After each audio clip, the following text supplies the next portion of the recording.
Bismillahirrahmanirrahim. Assalamualaikum warahmatullahi wabarakatuh.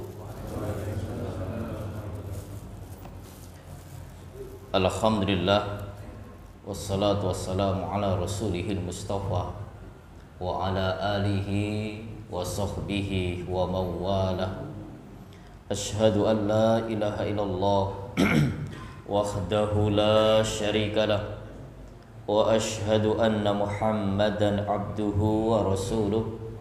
Allahumma salli wa sallim ala nabiyyina Muhammadin wa ala alihi wa sahbihi ajma'in. Amma ba'du. Jamaah subuh yang dirahmati Allah, kita selalu mensyukuri atas nikmat yang Allah anugerahkan kepada kita. Di pagi yang cerah, awal mula hari, kita melangkah untuk ibadah, hadir ke masjid, melaksanakan sholat subuh dengan berjamaah, niat tulus dan ikhlas serta ridha Allah Subhanahu wa taala. Mudah-mudahan hidup kita semakin barokah. Amin. Salawat dan salam semoga tetap terlimpah kepada junjungan kita Rasulullah Muhammad sallallahu alaihi wasallam. Baik jemaah subuh yang dirahmati Allah, lanjutan dari kajian kitab Lu'lu' wal Marjan, kita masuk yaitu babu sujudit tilawah, bab yang menjelaskan tentang sujud tilawah. Sujud tilawah yaitu sujud karena membaca atau mendengar dari ayat-ayat sajdah, atau juga disebut dengan sujudus sajdah. Nah, itu boleh kita menyebut tentang sujud tilawah atau sujud sajdah. Ayat-ayatnya adalah ayat-ayat yang berkenaan dengan ayat-ayat yang memang itu ada anjuran untuk kita itu melaksanakan sujud tilawah. Nah, baik jamaah subuh yang dimuliakan Allah, di dalam sujud tilawah ini yaitu sujud tentang ayat-ayat bacaan yang berkenaan dengan ayat-ayat sajdah ini, para ulama telah memberikan sebuah penjelasan ketika menelaah hadis-hadis yang ada, yaitu ada 15 ayat. Ada 15 ayat di dalam Al-Quran. Kita dianjurkan untuk melaksanakan sujud tilawah. Dan sujud tilawah ini ya, ulama telah berselisih tentang hukum. Tapi nanti justru kita akan ambil bagaimana mayoritas ulama perihal tentang hukum sujud tilawah. Kalau Imam Asy-Syaukani di dalam kitab Nailul Awtar, beliau menjelaskan cukup singkat bahwa sujud tilawah itu adalah disyariatkan. Ini memang bahwa sujud tilawah itu berdasarkan dalil, tanpa apa itu, bukan sebuah hal yang tidak ada dasarnya, tapi memang betul-betul berdasarkan dalil syar'i, baik Al-Quran maupun As-Sunnah. Namun untuk mengerucut tentang hukumnya, nah, para ulama diantaranya Imam Ahmad, Imam Malik, dan beberapa imam yang lain itu justru mengatakan bahwa sujud tilawah itu adalah hukumnya sunnah. Sunnah. Imam Asy-Syafi'i sunnah muakkadah. Namun kalau ditinggalkan, nah ini kalau ditinggalkan makruh. Nah, kalau sunnah itu kan dilakukan dapat pahala. Kalau tidak dilakukan tidak apa-apa. Tapi nopo? Eman. Tapi Imam Syafi'i sampai sebegitu. Ketika sudah menjelaskan tentang hukumnya adalah sunnah muakkadah, tapi kalau ditinggalkan beliau sampai mengatakan makruh. Nah, tapi kalau Imam Abu Hanifah wajib. Nah, kalau tidak berarti nopo? Dosa ini. Nah, namun kita ambil mayoritas ulama mengetengahkan tentang sujud tilawah itu adalah hukumnya sunnah. Terus kita pilih sing aman, yang gak ada beban. Sebab kita itu kan seringkali baca surat, kemudian nanti kalau masuk dari sujud tilawah, bacaan tilawah itu, kalau kita nggak sujud, dosa. Lah nanti kita pilih yang sunnah kemudian tidak sujud, tidak dosa itu karena memang ada dasarnya juga. Nah, ada dasarnya. Baik, kita perhatikan hadis yang berkenaan dengan bab ini. Ini nanti ada 4 hadis dan insya Allah kita tuntaskan aja untuk kajian pagi ini sehingga sujud tilawah ini betul-betul memberikan sebuah penjelasan yang cerah untuk kita. Di hadis 338 hadis Ibnu Umar radhiyallahu anhu qala kana nabiyyu sallallahu alaihi wasallam yaqra'u alaina surah fiha as-sajdah fayasjudu wa nasjudu hatta ma yajidu ahaduna maudhi'i jabhatihi. Hadis yang bersumber dari Ibnu Umar, yaitu Abdullah Ibnu Umar. Ia berkata, kana Nabi sallallahu alaihi wasallam yaqra'u alaina surah. Nabi membacakan kepada kami surat. Tentu fiha as-sajdah, yang di dalamnya itu ada ayat sajdah. Ayat sajdah membacakan ke kita para sahabat.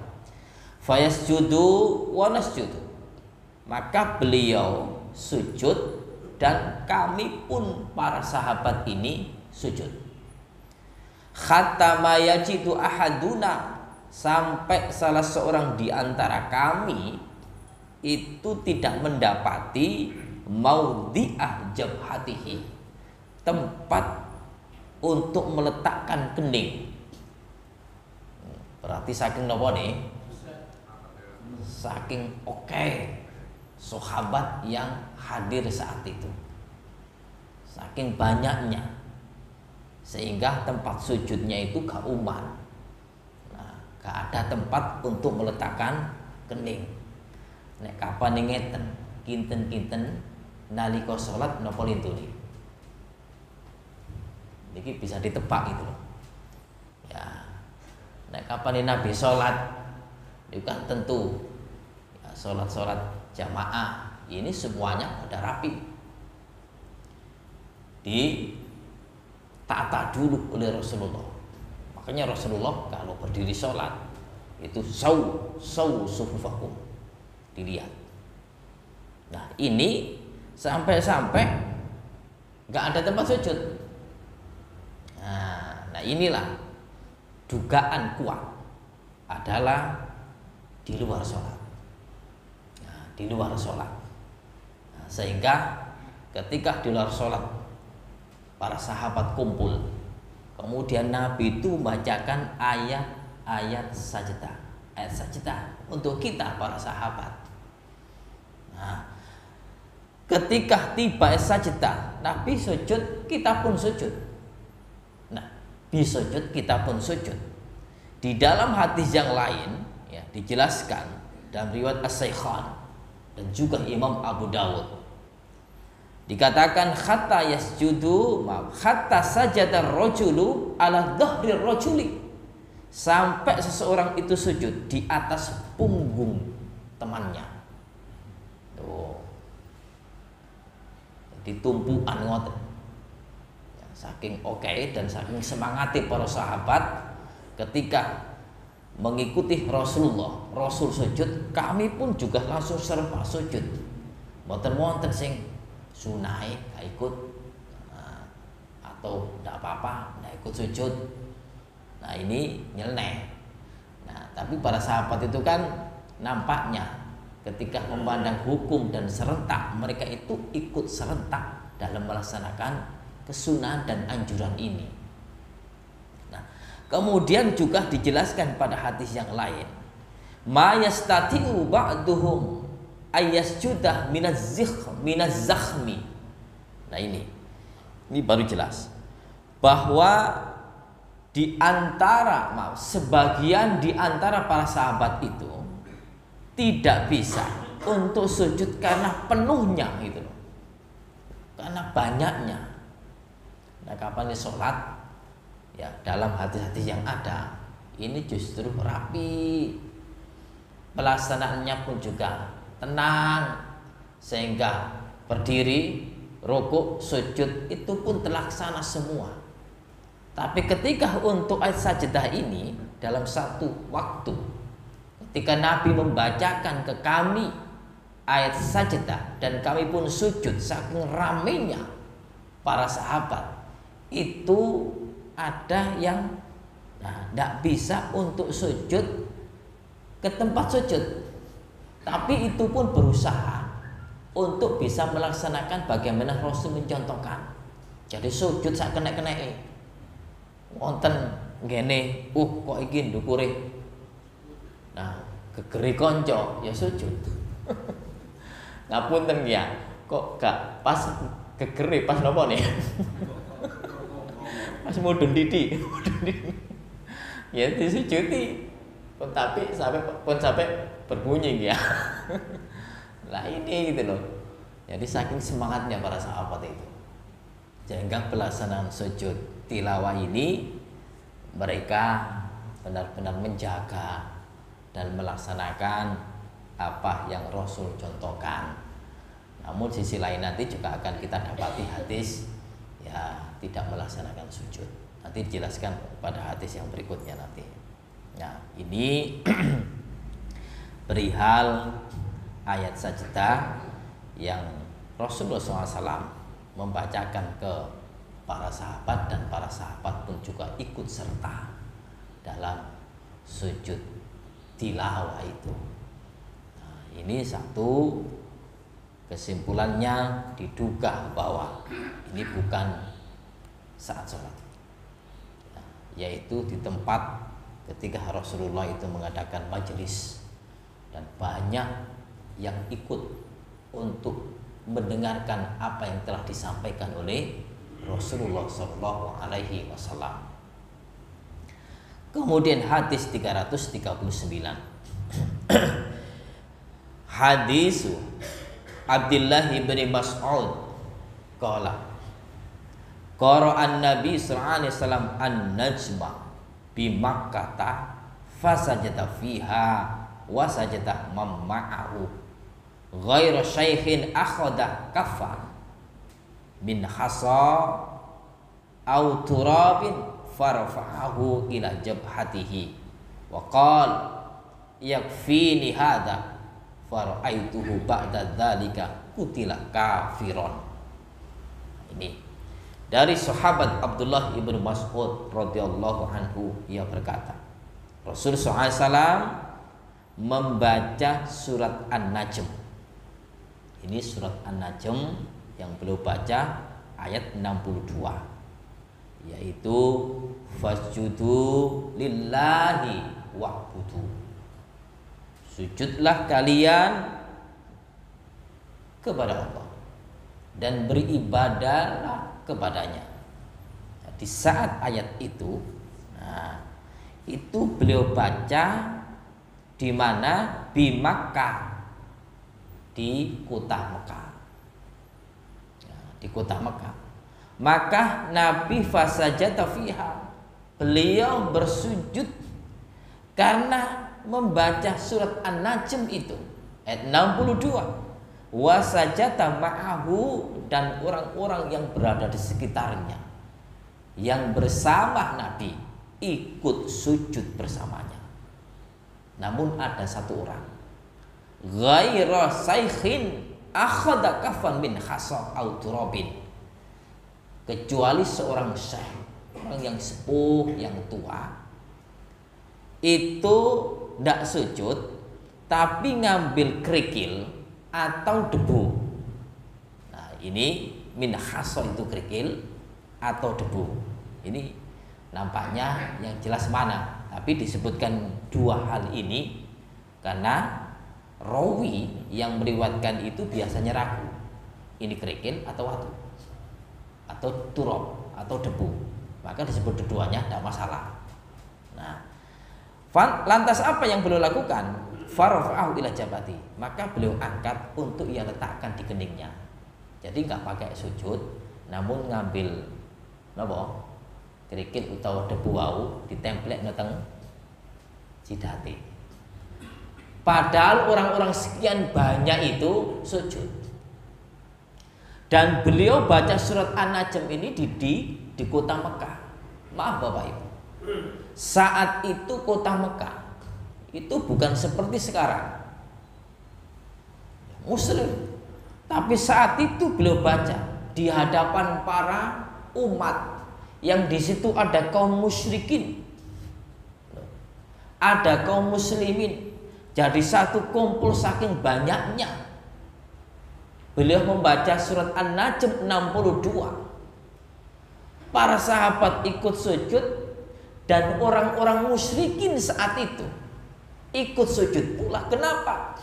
Karena saking tingginya balagha dari surat An-Najm ayat tersebut, sehingga orang-orang musyrik pun juga terkesima, tertarik hatinya terhadap bahasa Al-Quran yang dibaca Nabi saat itu. Tidak ada yang menolak. Orang-orang musyrik pun juga faham tentang apa yang dibaca oleh Rasulullah itu. Namun apa? Mereka belum tersentuh hatinya untuk ikut agama Nabi. Tapi apa yang dikatakan oleh Nabi itu, mereka terperangah. Hatinya menerima atas bacaan itu, mereka ikut sujud. Namun nyeleneh, ada satu orang yang nggak mau sujud. Nah, buat pendapat sendiri. Wis tak template noae, plek, tak template nang jidat, gak sujud. Menurut pendapatnya. Sehingga apa? Dikatakan di sini naudzubillah, naudzubillah. Beliau bilang ini cukup bagiku. Beliau bilang ini cukup bagiku. Wis gak sujud, wis cukup tak template dong, ini ora cukup Pak. Iki pendapatnya. Ternyata Ibnu Mas'ud sampai melihat orang itu, faraitu ba'da dzalika qutila kafiron. Maaf. Ternyata setelah aku lihat, beliau terbunuh dalam keadaan kafir. Loh, dalam keadaan kafir beliau terbunuh. Beliau terbunuh dalam keadaan kafir, dijelaskan bukan saat habis sujud langsung. Ternyata dikisahkan dalam riwayat yang lain ketika perang Badar beliau memerangi kaum muslimin dan beliau terbunuh oleh kaum muslimin, berarti dalam keadaan kafir.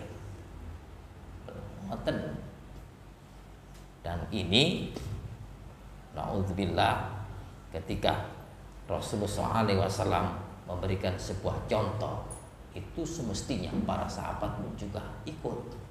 Tidak nyeleneh, tapi nyelenehnya ini orang lain. Nah, orang lain, kaum musyrikin pun juga sampai ikut sujud. Dijelaskan di mana? Di dalam satu hadis riwayat Bukhari. Wa sajada ma'ahul muslimun wal musyrikun. Dan sujud orang-orang muslim dan orang-orang musyrik bersama Nabi. Wal jin wal ins. Demikian juga jin dan manusia. Tuh, jin dan manusia ikut sujud. Kok bisa disebutkan jin ikut sujud? Maka Nabi saat itu langsung mukjizatnya kelihatan, bisa menerawang. Jin melok sujud. Niki jin sing api. Nah, padha karo wong niku lho ya. Wong sing api, atine sing imane kuat, nek kapane ana api perkara benar itu diikuti. Tapi nek kapane wong mboten sae, Si ono sing apik, ono perkara-perkara sing bener, niku mboten tapek ngreken. Bisa jadi beliau menyimpang. Sebetulnya alam jin itu adalah seperti alam kita. Maaf, beberapa waktu yang lalu kami datang ke guru kami beruqyah. Ya, ketika ada seorang yang diruqyah itu tanpa bacaan yang langsung dibacakan ayat-ayat ruqyah itu, hanya simpel. Nah, dalam jin beliau bilang guru kami, jin itu seperti kita. Kalau orang itu pingin damai, jin dibilangi kalau pingin damai, insya Allah juga pingin damai. Kemudian ditanyai dengan baik-baik, dialog, tapi lewat orangnya itu. Ya. Kemudian kami melihat, menyaksikan bahwa beliau diminta as-sulhu khair, damai itu adalah lebih baik. Kamu jangan mengganggu di tubuh anak ini. Jangan kok ganggu tubuh anak ini. Kenapa kamu ikut dan kamu masuk ke tubuh ini?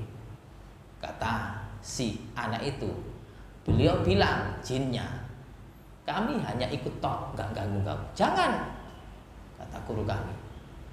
Sehingga kalau kamu ikut, otomatis nanti kamu akan mengganggu aktivitasnya, dan anak itu nanti akan terganggu. Nah, sehingga beliau diminta untuk pindah. Nah, ini damai.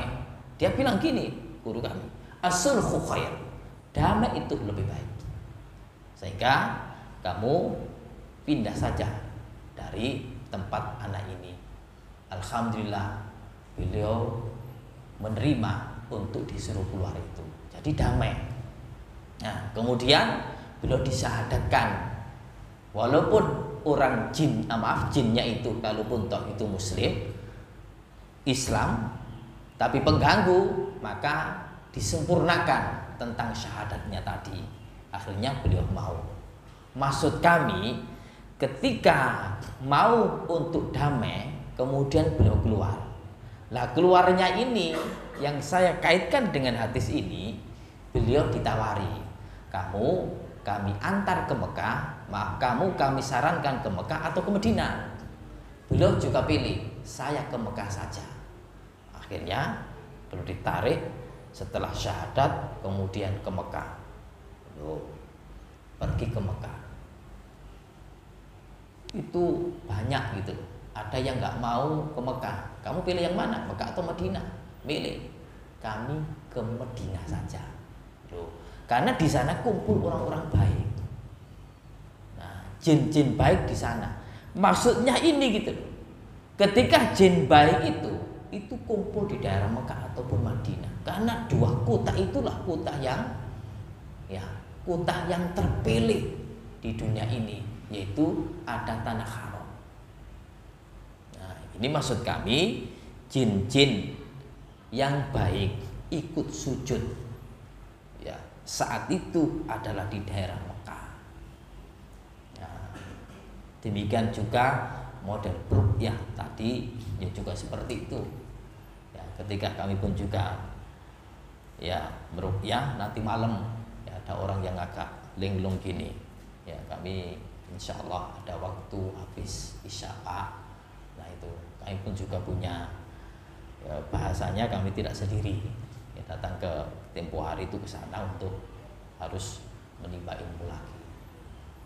Nah, teknisnya itu ada yang modelnya langsung damai, kemudian terima, disuruh ke Mekah. Begitu cepatnya Bapak Ibu jin itu. Hanya merenung tok gini, datang jinnya, kemudian dia langsung berangkat ke Mekah itu langsung jadi putih. Saksi dari anaknya itu. Jadi begitu cepatnya. Makanya kami ketika saat itu mikir, zamannya Nabi Sulaiman ada jin ifrit yang sampai sanggup sekejap mata. Ya, sekejap mata kerajaan yang ada di mana itu Yaman itu langsung di hadapan Nabi Sulaiman di Palestina itu sanggup. Memang begitu cepatnya, tapi kalah cepat daripada orang yang soleh yang Allah menghendaki. Nah, ini begitu cepatnya, set walaupun dari manapun dia cepat datang. Baik, kembali kepada hadis bahwa jin-jin yang baik, jin-jin yang muslim, ketika dibacakan ayat-ayat sajdah itu ikut. Dan Nabi saat itu bisa nerawang, tapi bukan pakai ilmu perdukunan. Nabi bisa melihat gitu. Lah ketika ada ayat sajdah, jamaah ikut sujud, kita pun juga nggak tahu.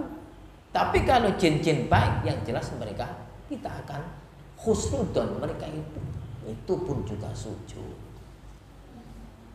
Ini penjelasan Rasulullah SAW, dan saat itu Rasul mengetahui langsung karena mujizatnya.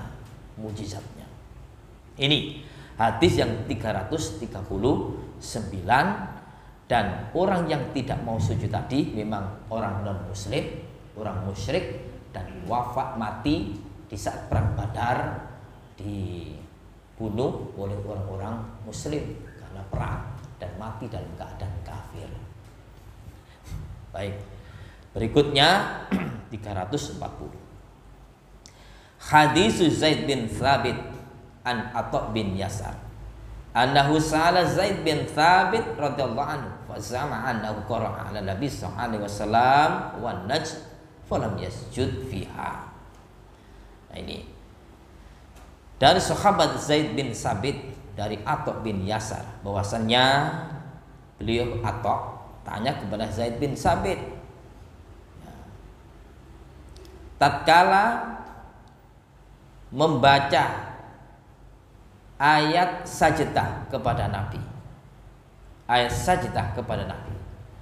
maka Nabi falam yasjud fiha, beliau tidak sujud. Penjelasan hadis ini, satu, saat itu yang jadi imam sholat Zaid bin Thabit. Zaid bin Thabit membaca surat An-Najm, beliau jadi imam tidak sujud, maka Nabi pun tidak sujud. Jadi tanya ini, sehingga kalau jadi imam membaca ayat sajdah dan beliau tidak sujud, walaupun jamaahnya ini orang-orang pintar, ini sajdah, tidak boleh sujud sendirian, harus mengikuti imam, gitu maksudnya. Nabi pun juga demikian ceritanya itu. Maksud kami, inilah hukum yang menjelaskan bahwa ayat sajdah itu adalah hukumnya sunnah. Contohnya ini, sahabat pun juga pernah tidak melaksanakan sujud, Nabi pun juga tidak mengingatkan, sehingga hal ini pun juga menjadikan hukum bahwa ketika seseorang itu membaca ayat sajdah tidak wajib. Beda Imam Abu Hanifah tadi, wajib hukumnya. Tapi ketika melihat hadis ini pun juga Nabi tidak melaksanakan sujud tilawah atau sujud sajdah. Di dalam hadis yang lain sebagai penguat bahwasannya sujud tilawah itu tetap sunnah, dikatakan oleh Umar ibn Khattab. Umar ibn Khattab mengatakan, ya ayuhan nas, inna namurru bisujud, faman sajada faqad asoba. Wahai manusia, sesungguhnya kita ini melewati ayat-ayat sajdah. Barang siapa yang sujud faqad asoba, maka ia mendapatkan pahala. Wa man lam yasjud fala isma alaihi, dan barang siapa yang tidak sujud maka tidak ada dosa baginya. Wa lam yasjud Umar radhiyallahu anhu, dan Umar pun beliau tidak sujud. Umar pun tidak sujud. Wa zada Nafi' an Ibnu Umar, dan mendapatkan Nafi' dari sahabat Ibnu Umar radhiyallahu anhuma, innallaha lam yufridis sujud illa an-nasha. Rawahul Bukhari, sesungguhnya Allah tidak memfardukan, ini jelas, tidak mewajibkan sujud kecuali kita yang menghendaki. Berarti pripun? Bahwa ketika kita itu berkehendak, berkeinginan untuk melaksanakan sujud tilawah di saat membaca atau mendengar, monggo. Nah, berarti kembali kepada diri kita masing-masing untuk melaksanakan sujud tilawah. Kami mendengar, yang mendengar sujud, tapi yang membaca tidak sujud, tidak apa-apa. Yang membaca sujud, tapi yang mendengar tidak sujud, tidak mengapa. Ini kalau di luar sholat. Tapi kalau di dalam sholat, kena hadis innama ju'ilal imam liyutamma bi. Ketika imamnya itu sujud, maka jamaah nggak boleh sunah, nggak usah ikut bawai. Gue balik meneng, gue ngadeg meneng.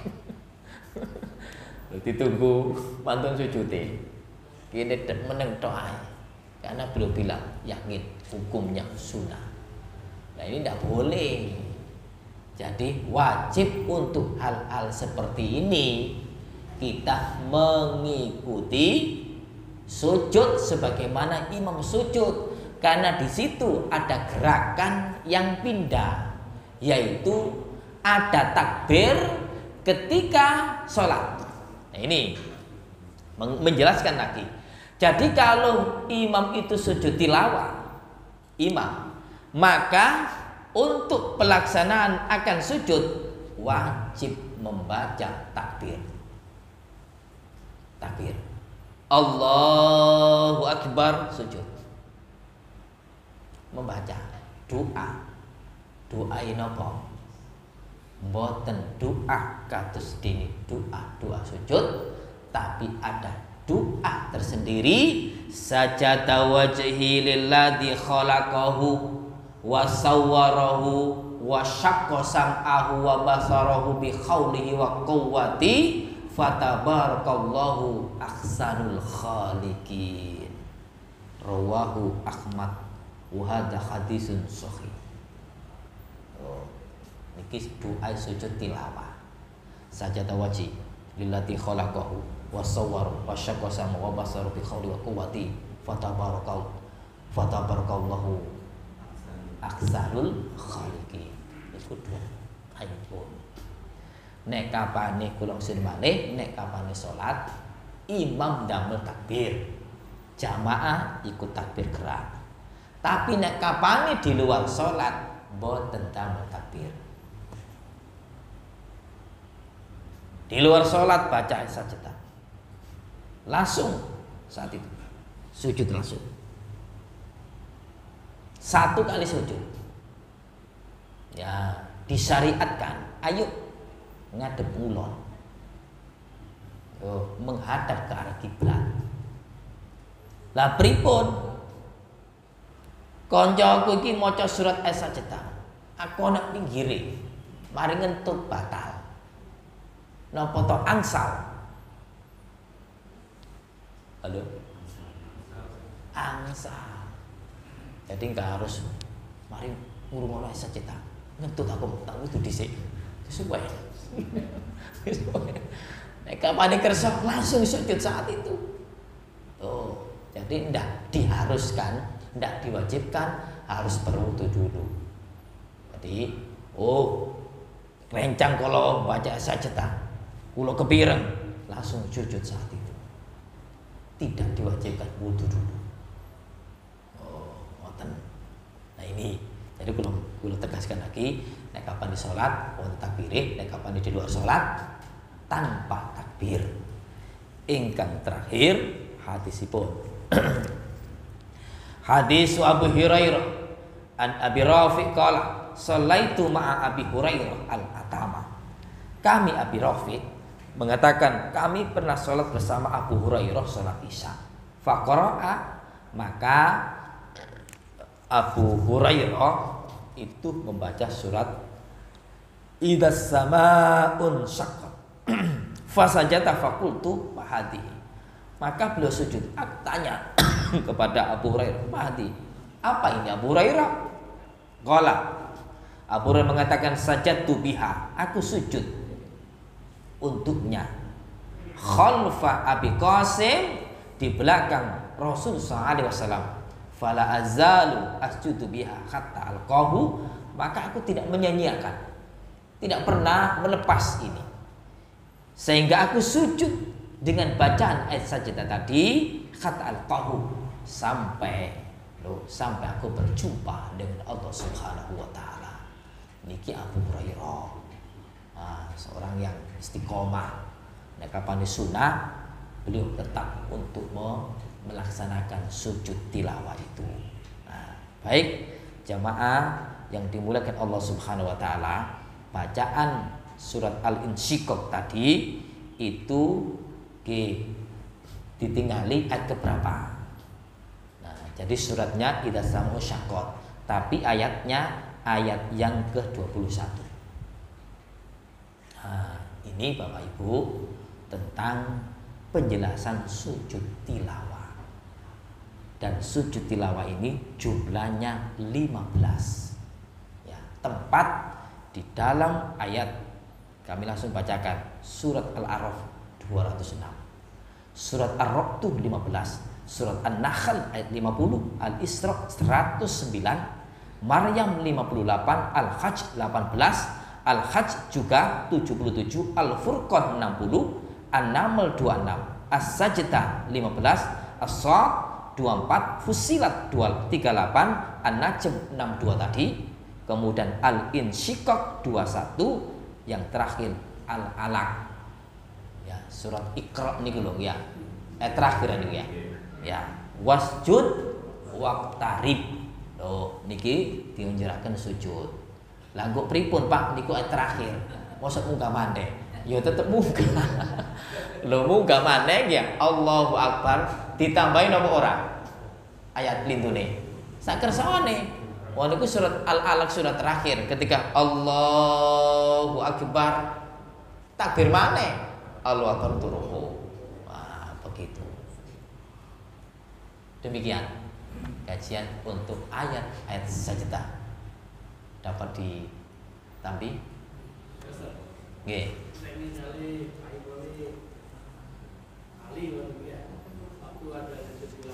Nggih. Tidak apa-apa. Oke. Hukumnya tadi sunnah. Ya, sunnah. Terus yang Al-Alaq tadi kan ayat terakhir. Ayat terakhir. Kemudian sujud takbir. Terus kembali lagi. Nggih. Baca surat lagi. Mboten. Sudah sak kersane malih. Jadi kan wasjud waqtarib. Purun sujud kan ya. Allahu Akbar imami sujud. Sajada wajhil ladzi khalaqa wa sawwara wa syaqqa sama wa basara bi khawli wa quwwati fatabarakallahu ahsanul khaliqin. Kemudian bangkit lagi. Allahu Akbar. Suratnya kan terakhir tadi ya ayatnya. Lah niki kan pun mantun. Nah, kita bisa cukupkan itu langsung takbir untuk rukuk. Nah, langsung takbir untuk rukuk. Mboten nambahi malih. Nek kapan kersa nambahi, ya mboten napa-napa. Sing ndak mboten napa kula Allah. Umpama purun nambahi. Tapi itu mungkin kadang-kadang kita itu riku. Ya, bingung ini kok mantun takbir maneh. Ya mboten napa-napa, keranten ayate pun mantun. Berarti Allahu Akbar ya. Kemudian rukuk, takbir malih, Allahu Akbar. Ngoten.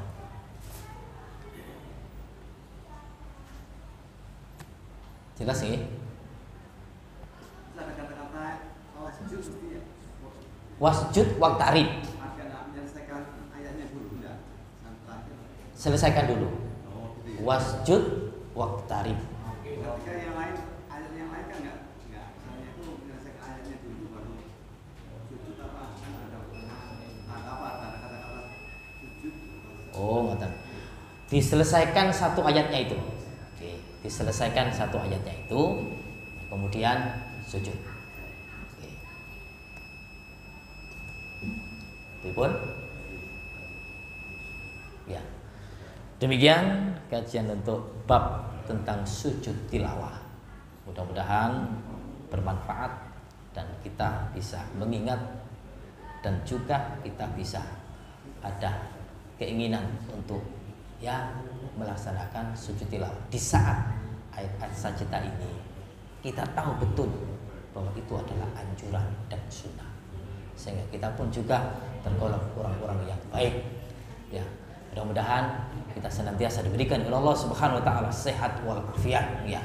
Rezeki kita lancar, barokah, dan kita diberikan istiqomah dalam ibadah ini sampai akhir hayat kita.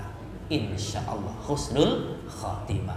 Akhir kalam kita tutup dengan doa kafaratul majelis. Subhanakallahumma wa bihamdika asyhadu an la ilaha illa anta astaghfiruka wa atubu ilaik. Assalamualaikum warahmatullahi wabarakatuh.